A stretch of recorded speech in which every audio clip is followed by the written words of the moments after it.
ng barangay. Okay. Sino ba ito? Awakan mo. Ako, si Idol. Oh, napatawag ka. Anong balita dyan? Ayos laang. Ako sino? Anong pangalan? Charlie. Tagabol. Barangay. Teka lang. Kukunin ko lang yung handbook namin dito para may record ko yung makulit na yan. Spell nga yung pangalan niya.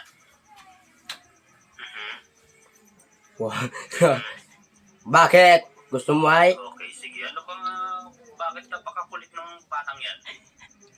Akong best mayor. Sige. Ano nga ulit yung address niyo? Wala kami address. Sa pultiya. Okay, sige.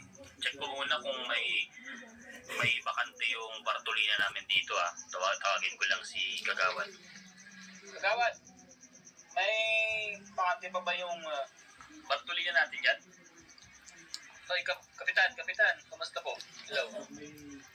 Hello. May tawag kasi dito, ang kulit-kulit daw na ito eh. Papatapos na lang natin siguro sa mga tanod. Hoy, huwag mo tumputin. Meron ko. Tanod na lang. Kasama pa ako. Sige.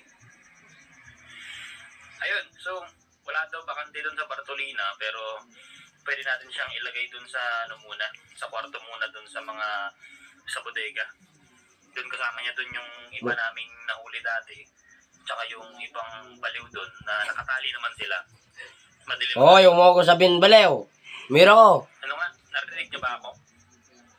Bahala ka. Narinig niya ako. Ayun, hoy.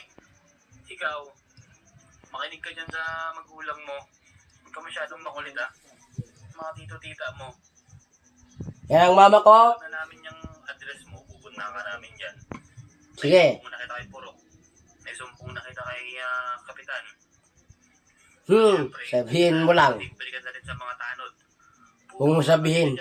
Nako. Ito pa rin talaga. Nako, makulit daw eh. So, ayun po. Ano po bang balak niya sa kanya? Huwag nyo kulo-kulin. Sige, subukan nyo lang. Ba? Ganun ba? Hindi siya nagiginig. Makulit talaga. Sige, pwede naman natin gawin ng paraan yan. Sige, tingnan mo. Patayin mo na yan. Kahit na gantong oras na, Ayoko na.